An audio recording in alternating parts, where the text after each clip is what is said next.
Good evening बच्चों, कैसे हो आप लोग? कैसी चल रही है आपकी पढ़ाई? अभी हमारे पास में टोटल 30 डेज़ बचे हुए हैं और इसी 30 डेज़ में आज हमारा है 5th डे। और 5th डे में आज हम क्लास 11th का एक नया चैप्टर स्टार्ट कर रहे हैं जो बहुत इम्पॉर्टेंट है। इस बार आपने इसके 2 क्वेश्चन देखे होंगे अपने एग्जामिनेशन में। तो हमारा जो चैप्टर है उसका नाम है 8th चैप्टर है cell the unit of life. सबसे पहली बात, हमें बचपन से एक चीज़ पता है, हमने ये चैप्टर पहले भी पढ़ चुके, 6th में भी पढ़ा है और 9th में भी पढ़ा है कि जो सेल होती है वो fundamental, structural and functional unit of living organism. Cell is the fundamental, structural and functional unit of the living organism. ये इसकी डेफिनेशन है, हम जो पहले से पढ़ते आ रहे हैं। अब सबसे पहले सेल को डिस्कवर किसने किया था?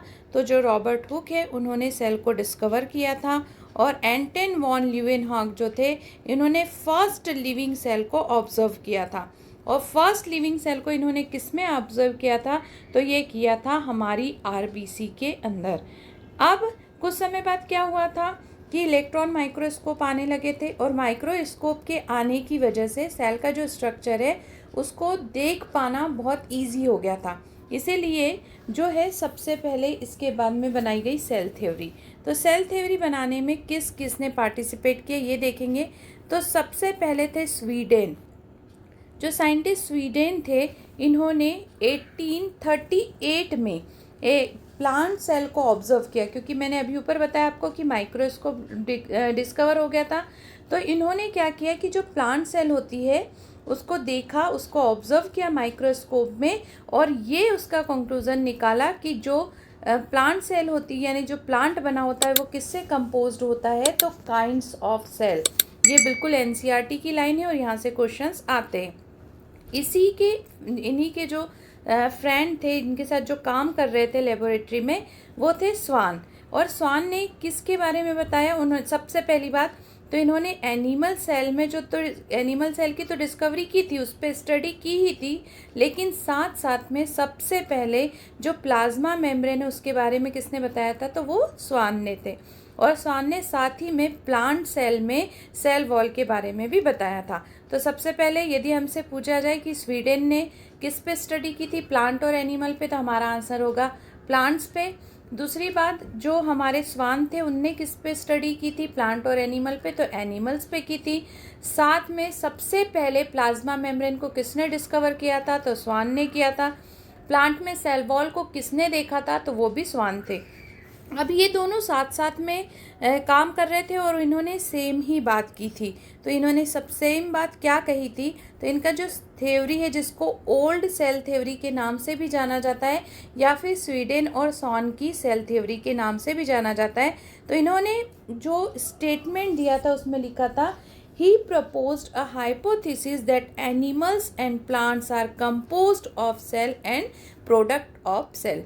मीन्स ये है कि एनिमल और प्लांट जो है वो किससे बने हुए हैं? सेल और सेल के प्रोडक्ट से बने हुए। ये हाइपोथेसिस किसने दी थी? स्वीडन और स्वान ने।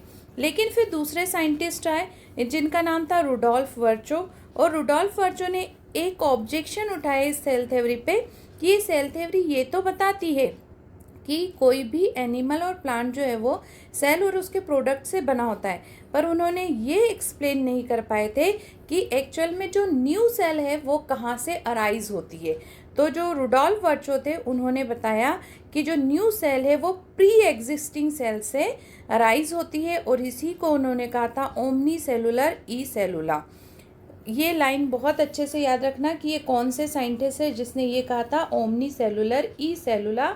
मतलब इसका होता है कि जो न्यू सेल फॉर्म्ड होती है वो किससे होती है? तो प्री एग्जिस्टिंग जो पहले से सेल प्रेजेंट होती है उसी में सेल डिवीज़न होता है और नई सेल का फॉर्मेशन होता है। तो फिर जो मॉडर्न सेल थ्योरी थी वो किसने दी? अब यदि हमसे पूछा जाए ओल्ड सेल थ्योरी किसने दी थी, तो वो स्वीडन और सॉन ने, और जो मॉडर्न सेल थ्योरी है वो किसने दी थी? तो वो दी थी रुडोल्फ वर्चो ने। रुडोल्फ वर्चो ने अपनी थ्योरी में क्या मॉडिफिकेशन किए? तो फर्स्ट स्टेटमेंट तो इनका स्वीडन और सॉन की तरह ही था। उन्होंने कहा all living organism are composed of cell and product of sales.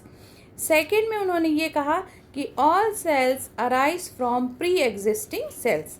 बस इतनी ये थी दोनों सेल थ्योरी, बहुत अच्छे से याद रखना। रुडोल्फ वर्चो की ज़रूर याद रखना क्योंकि उन्होंने थोड़े अलग स्टेटमेंट्स दिए थे।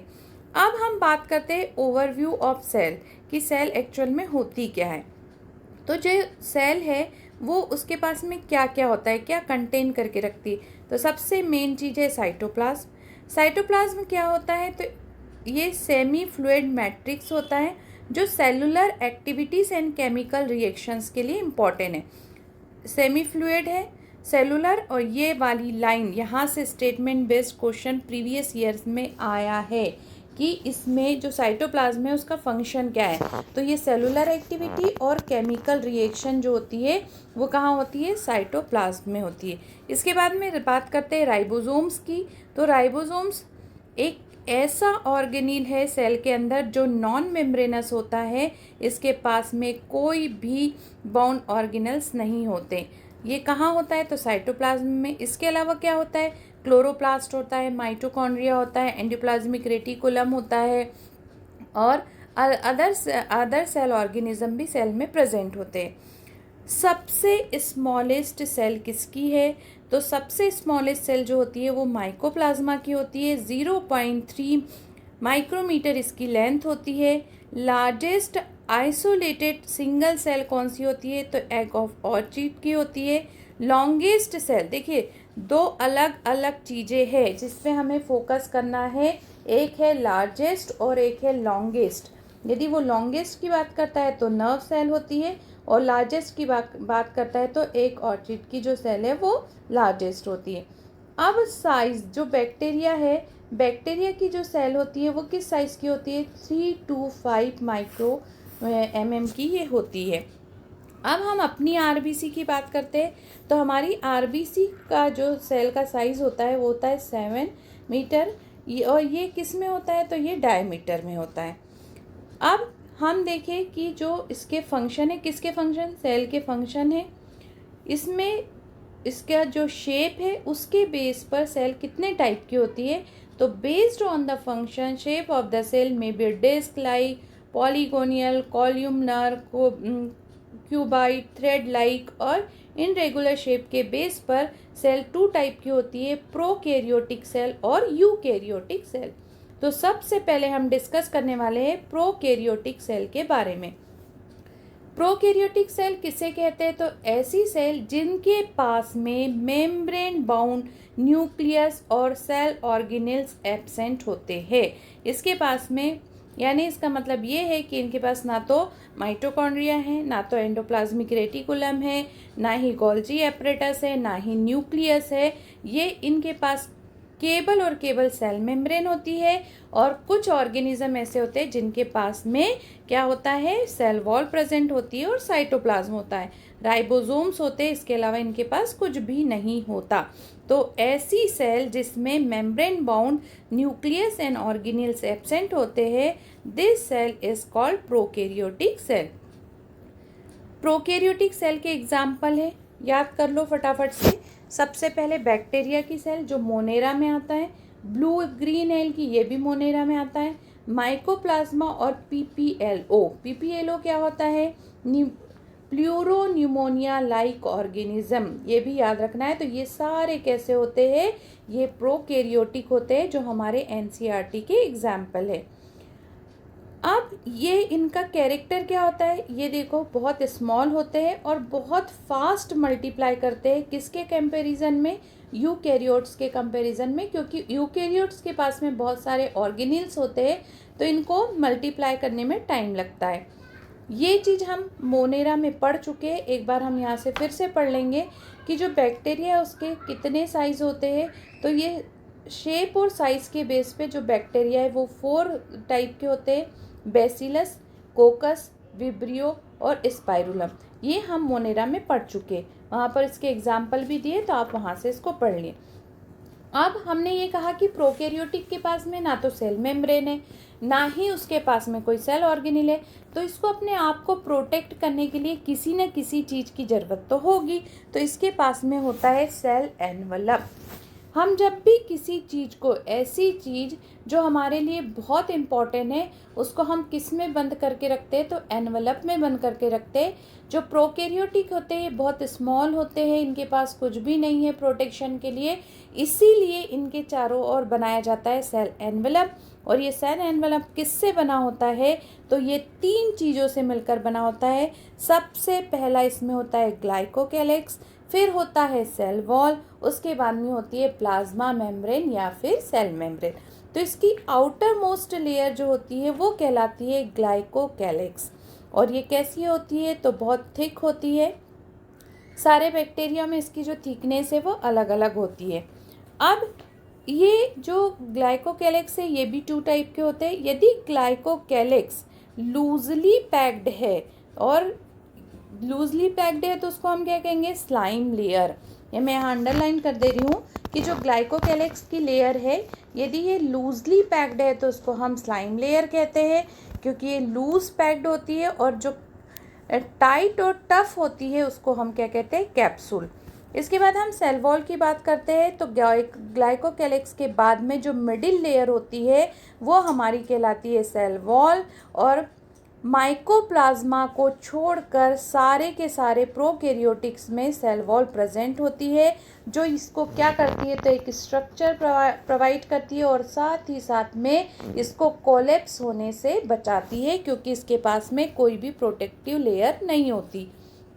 थर्ड बात करते हैं हम प्लाज्मा मेम्ब्रेन की, तो ये इनर लेयर होती है। अब देखो सीक्वेंस आता है, क्या सीक्वेंस आता है कि जो सेल एनवेलप है उसके सीक्वेंस को सेलेक्ट कीजिए।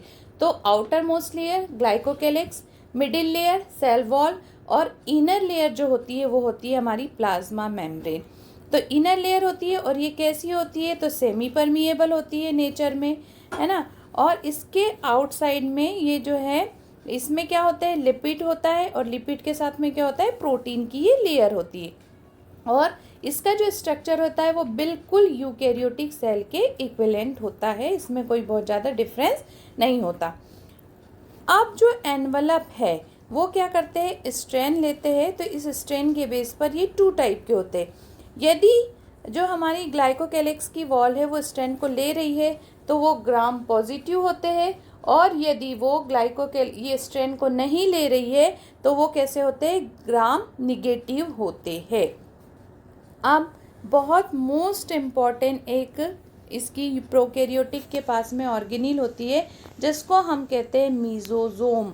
जो मीजोजोम होते हैं ये किससे बने होते हैं, तो ये प्लाज्मा मेम्ब्रेन की इनफोल्डिंग से बने हुए होते हैं। और किस फॉर्म में प्रेजेंट होते हैं, तो ये वेसिकल्स, ट्यूब और लेमिला के फॉर्म में होते हैं। क्या है मीजोजोम, मीजोजोम्स केवल किस में होते हैं, प्रोकैरियोट्स में होते हैं। अब एक चीज़ आप याद करो, यदि आपने पहले भी पढ़ी होगी तो आपने पढ़ा है माइटोकॉन्ड्रिया। और माइटोकॉन्ड्रिया का फंक्शन क्या होता है, इसको कहा जाता है powerhouse of the cell. मतलब यहाँ पर होता है रेस्पायरेशन, और रेस्पायरेशन के थ्रू यहाँ पर होता है एनर्जी का फॉर्मेशन। चूँकि प्रोकैरियोटिक सेल ऐसी सेल है जिसके पास में कोई सेल ऑर्गेनील प्रेजेंट नहीं होता, तो उससे प्रोकैरियोटिक सेल को माइटोकॉन्ड्रिया के प्लेस पर क्या दिया गया है, तो वो दिया गया है मीजोजोम। मीन्स कि इसमें जो रेस्पायरेशन हो रहा है वो किस में हो रहा है, तो वो मीजोजोम्स में हो रहा है। इसके अलावा भी मीजोजोम्स के कुछ फंक्शंस होते हैं, जैसे मीजोजोम जो है सेल फॉर्मेशन में हेल्प करता है, डीएनए के रेप्लिकेशन में हेल्प करता है, क्रोमोसोम्स के डिस्ट्रीब्यूशन में हेल्प करता है, और लास्ट में है रेस्पायरेशन और सिक्रीशन में हेल्प करता है। क्वेश्चन आता है कि प्रोकैरियोटिक सेल में रेस्पायरेशन के लिए माइटोकॉन्ड्रिया के प्लेस पर कौन सा सेल ऑर्गेनील होता है, तो वो याद रखना है, मीजोजोम होता है। इसके बाद में हम देखते हैं नेक्स्ट जो है वो है क्रोमेटोफोर।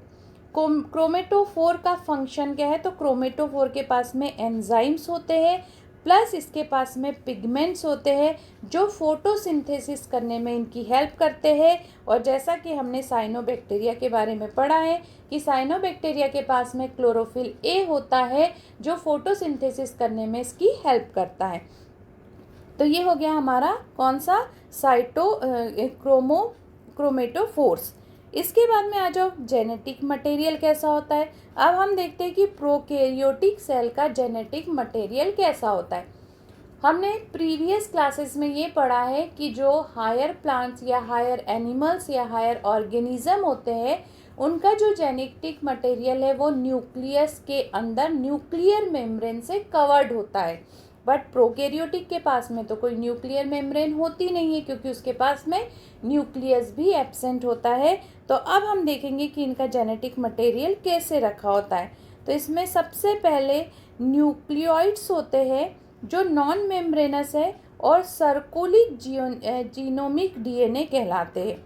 यानी इनका जो जेनेटिक मटेरियल है वो कैसा है, सर्कुलर है और सिंगल क्रोमोसोम्स वाला जेनेटिक मटेरियल इसमें प्रेजेंट होता है और साथ ही साथ में इसमें प्रोटीन भी होते हैं।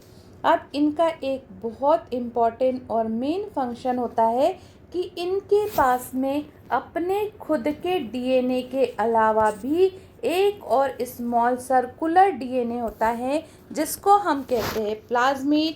और ये कहाँ होता है, तो आउटसाइड द जीनोमिक डीएनए, यानी इनका जो मेन डीएनए होता है इससे बाहर की तरफ होता है जिसे हम कहते हैं प्लाज्मिड।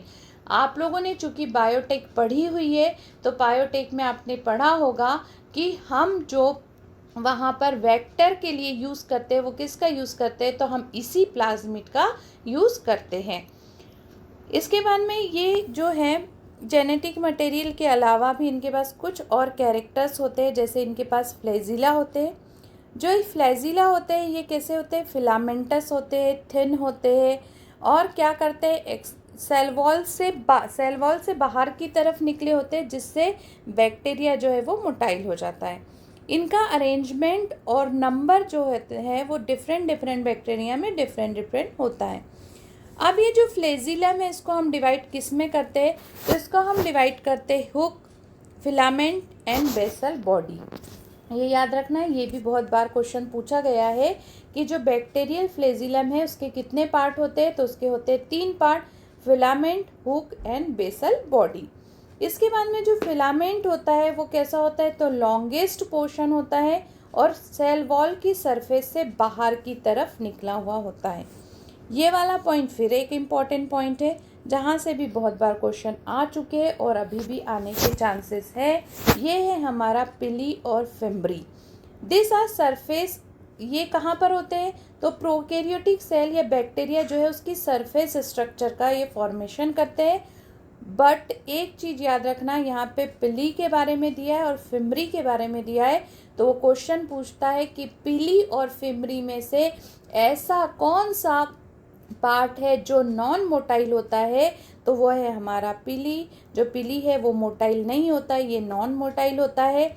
ये इलोंगेटेड ट्यूबुलर स्ट्रक्चर होता है और इसका जो फंक्शन होता है वो कॉन्जुगेशन करने के समय यानी सेक्सुअल रिप्रोडक्शन में इसका इम्पॉर्टेंट फंक्शन होता है।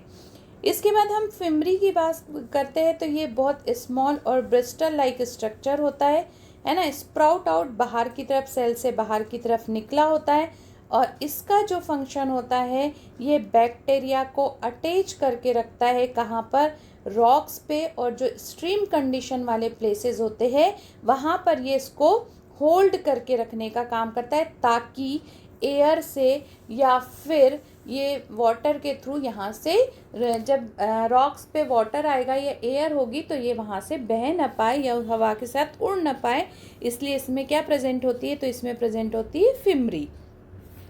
इसके बाद में बात करते हैं राइबोसोम्स की। तो राइबोसोम्स जो है वो प्रोकैरियोटिक और यूकैरियोटिक दोनों सेल में प्रेजेंट होते हैं, लेकिन जो प्रोकैरियोटिक सेल है उसके जो राइबोसोम्स होते हैं वो होते हैं 70S टाइप के। और इस 70S टाइप के जो राइबोसोम्स है उसमें 2 सब यूनिट होती है, एक होती है 50S और एक होती है 30S, है ना। और ये जो S होता है इसका मतलब क्या होता है, तो ये सेड वर्ग यूनिट होती है। इसके बाद में आगे चले हम 70S, और हमने ये देख लिया कि 70S प्रोकैरियोटिक कैसे बनते हैं, तो ये 50S और 30S सब यूनिट से मिलकर बने हुए होते हैं। अब ये है इम्पॉर्टेंट पॉइंट कि इनका फंक्शन क्या होता है। तो हमें जैसा कि पता है कि राइबोसोम्स का फंक्शन होता है प्रोटीन सिंथेसिस करना। अब ये प्रोटीन सिंथेसिस जब करते हैं, हमें ये पता है कि सबसे पहले डीएनए से हम बनाते हैं आरएनए और आरएनए से हम बनाते हैं प्रोटीन।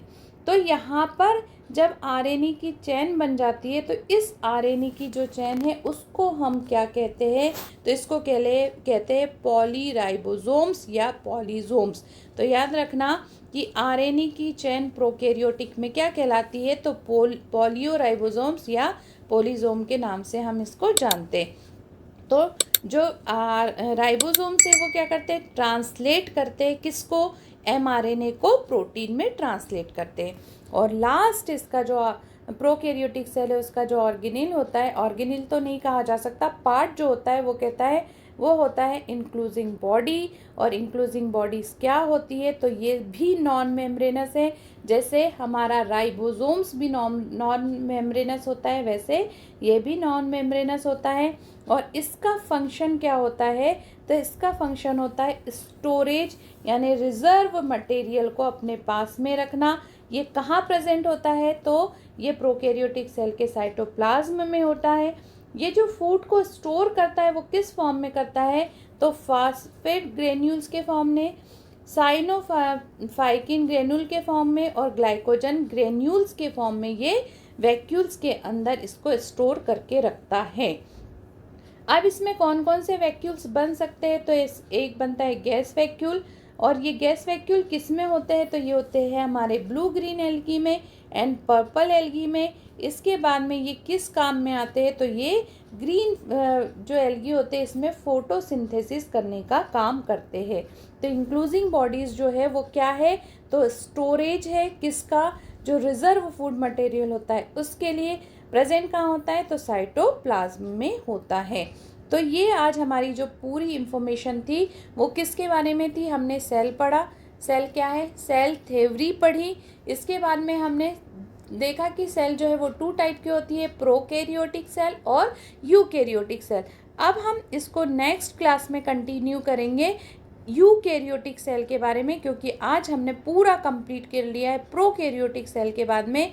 तो इस लेक्चर को देखने के बाद में एक बार एनसीईआरटी को ज़रूर रिवाइज करना, ताकि उसकी हर एक लाइन आपको समझ में आ जाए और आपको क्लियर हो जाए कि क्वेश्चन कहाँ से बन सकता है। तो अब हम मिलेंगे कल वापस से हमारी इसी री प्लान वाली सीरीज़ में, नीट री प्लान वाली सीरीज़ में। तब तक चैनल को लाइक कीजिए, सब्सक्राइब कीजिए और आपने यदि अभी इसको शेयर नहीं किया है तो अपने दोस्तों के साथ में शेयर कीजिए।